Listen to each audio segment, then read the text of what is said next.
दोस्तों सुजलॉन एनर्जी की बात करें तो स्टॉक के अंदर आज 3% के आसपास की गिरावट हुई। आप सैटरडे के ट्रेडिंग सेशन में भी देख सकते हो कि अपर सर्किट खुला और उसके बाद में गिरावट हुई। तो ये देख सकते हो कि इसके पीछे एक तो वजह है प्रॉफिट बुकिंग, जो 4-5 ट्रेडिंग सेशन में लगातार तेज़ी बनी, करीब 25% के आसपास की तेज़ी देखने को मिली। दूसरी तरफ बाजार में ज़बरदस्त गिरावट। आज भी निफ्टी एनर्जी ज़बरदस्त बुरी तरह से पिटा ये कह सकते हैं। उसके पीछे रीज़न है, उसको भी समझेंगे इस वीडियो के माध्यम से। और बजट में क्या क्या मिला इस सेक्टर को और क्या आने वाले समय में अब ग्रीन एनर्जी सेक्टर में एक अच्छी संभावना बन सकती है, जानने की कोशिश करेंगे इस वीडियो के माध्यम से। लेकिन फ्रेंड्स, उससे पहले अगर आप पहली बार हमारे चैनल पे आए तो चैनल को सब्सक्राइब कर दीजिए, एक बेल आइकॉन दबा दीजिए ताकि जब भी नया वीडियो बने पहला नोटिफिकेशन आपको मिले। वीडियो पसंद आए तो लाइक शेयर जरूर कीजिए।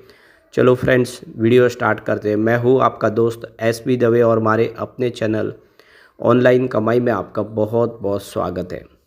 तो सबसे पहले बाजार की बात कर ले। आज बीएससी सेंसेक्स 77,186 के स्तर पे क्लोजिंग थी, जहाँ पे 319 पॉइंट की गिरावट हुई, यानी 0.41% गिरा बीएससी सेंसेक्स। लेकिन ये गिरावट क्यों हुई? गिरावट इसलिए हुई आज क्योंकि आज जो इंडियन रुपीज़ है टूटते हुए ऑल टाइम लो पे आ गया। 87.16 पर इस समय आपको दिखाई देगा इंडियन रुपीज़। डॉलर के सामने इंडियन रुपीज़ की ज़बरदस्त पिटाई हुई है और इंट्राडे में 87.23 तक भी चला गया। तो जिस तरह से रुपया लगातार गिर रहा है, रुपये की कमजोरी की वजह से बाजार में सेंटीमेंट बिगड़ रहे हैं और इसके पीछे सबसे बड़ी वजह एफआई बाजार से लगातार बिकवाली कर रहे हैं, जिसकी वजह से रुपया दबाव में आ गया और लगातार नीचे जा रहा है। और नतीजा ये रहा कि आज निफ्टी एनर्जी ज़बरदस्त गिर गया। आज इस समय देखो निफ्टी एनर्जी 32,177 के स्तर पे क्लोजिंग दी है, जहाँ पे 995 पॉइंट की भारी भरकम गिरावट देखने को मिली, यानी करीब 3% गिरा आज निफ्टी एनर्जी। तो बाजार में गिरावट कम थी लेकिन निफ्टी एनर्जी की आज ज़बरदस्त पिटाई हुई। सुजलॉन एनर्जी की बात करें तो देख सकते हो कि स्टॉक की जो शुरुआत है सुबह निगेटिव ही हुई 57.78 के आसपास। क्लोजिंग 58.16 के आसपास थी सैटरडे को। अब इंट्राडे में देख सकते हो कि 59.10 का हाई भी बना है। कुछ समय के लिए आपको स्टॉक ग्रीन जोन में जाता हुआ दिखाई देगा, लेकिन बाजार के सेंटीमेंट बिगड़े हुए थे और जिस तरह से निफ्टी एनर्जी बुरी तरह से पीटा, यह स्टॉक भी नीचे आया 55.41 पर, यानी लोअर सर्किट लगा।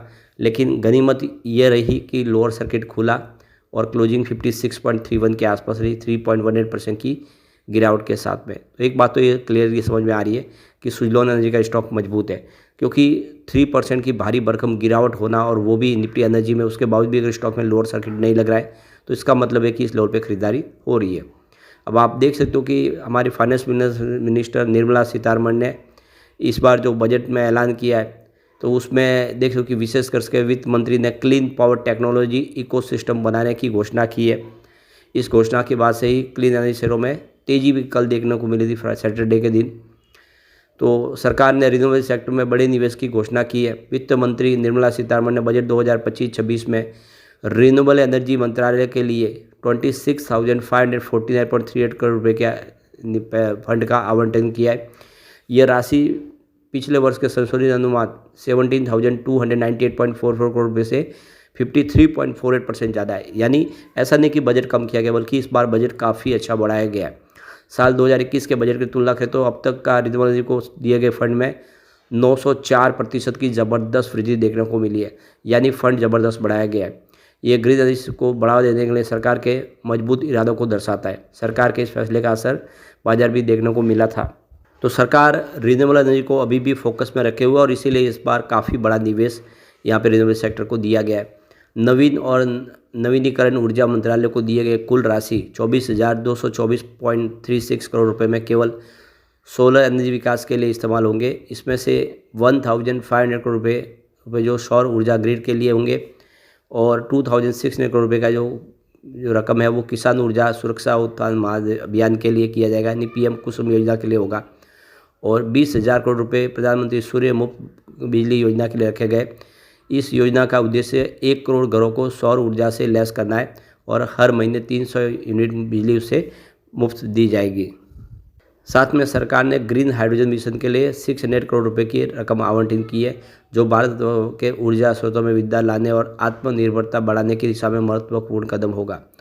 तो देख सकते हो ग्रीन हाइड्रोजन यानी सोलर और विंड के माध्यम से बिजली का निर्माण होगा और उसको ग्रीन हाइड्रोजन में तब्दील किया जाएगा। तो क्लियरली देख सकते हो कि इस बार निवेश के लिए बहुत सारी अनाउंसमेंट तो हुई है, जो ये इशारा है कि आने वाले समय में इस सेक्टर में तेजी आएगी। लेकिन स्पेशली अगर आप देखें, विंड एनर्जी के लिए कोई खास बड़ी यहाँ पे अनाउंसमेंट नहीं हुई है, परंतु फाइनेंशियल 2025-26 में रिन्यूएबल सेक्टर के लिए जो इस बार बढ़ी हुई फंडिंग है, इससे इस क्षेत्र में बदलाव की उम्मीद की जा रही है। भारत के ऊर्जा भविष्य को आत्मनिर्भर बनाने के इस प्रयास में न केवल देश की हरित ऊर्जा क्षमता बढ़ेगी, बल्कि यह निवेश और नवाचार को भी गति देगा। तो आने वाला जो फ्यूचर है वो काफ़ी ब्राइट है और सरकार ने ये ऐलान भी कर दिया है बजट से पहले ही।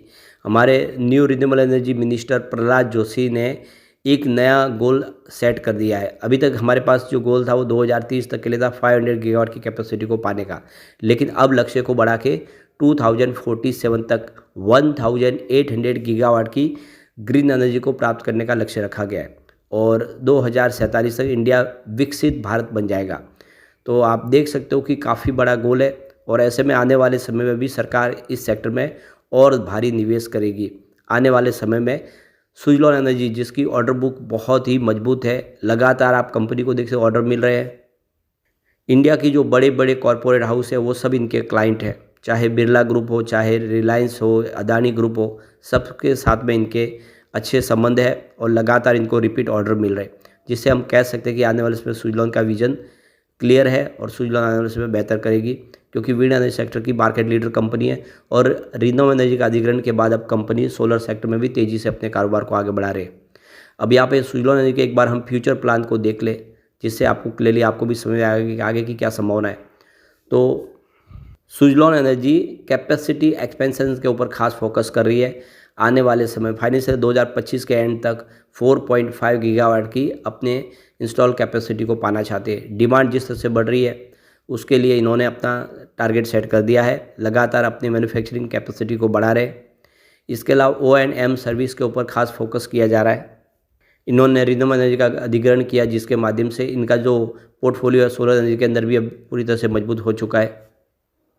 डाइवर्सिफिकेशन के ऊपर खास फोकस किया जा रहा है। कंपनी अब सिर्फ विंड एनर्जी तक सीमित दायरे में काम नहीं करना चाहती, बल्कि सोलर सेक्टर में भी अपनी अपॉर्चुनिटी तलाश रही है। इसके अलावा स्टोरेज के ऊपर भी कंपनी फोकस कर रही है। तो आने वाले समय कंपनी बैटरी एनर्जी स्टोरेज के प्रोजेक्ट भी करते हुए दिखाई देगी।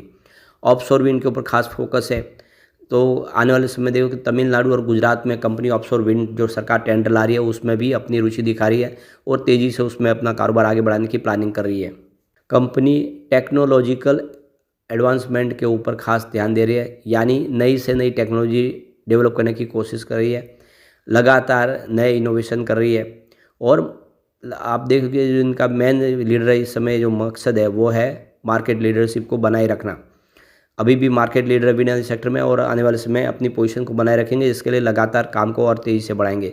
तो ये सारी बातें साबित करी है कि आने वाले समय सुजलॉन में एक शानदार तेज़ी आ सकती है। तो कुल मिला के आज की जो गिरावट के पीछे वजह निफ्टी एनर्जी में भारी भरकम गिरावट और बाजार के सेंटीमेंट बिगड़े हुए, क्योंकि एफआई बाजार में बिकवाली कर रहे। बाजार की सिचुएशन सुधरेगी तो आप देख सकते हो जिस तरह से पिछले दिनों दौड़ा वैसा ही सुजलॉन दौड़ेगा, क्योंकि इसका रिजल्ट इस बार बहुत ही शानदार रहा है और जिस रिजल्ट के दम पे हम कह सकते हैं कि आने वाले समय सुजलॉन बेहतर करता हुआ दिखाई देगा। लेकिन फ्रेंड्स, कोई भी इन्वेस्टमेंट करने से पहले अपने फाइनेंशियल एडवाइजर से एडवाइस ले ले या अपना खुद का रिसर्च करें, क्योंकि मैंने वीडियो आपके एजुकेशनल पर्पज़ के लिए ही बनाया। वीडियो पसंद आए तो लाइक से जरूर कीजिए और चैनल को सब्सक्राइब कर दीजिए। Thank you friends.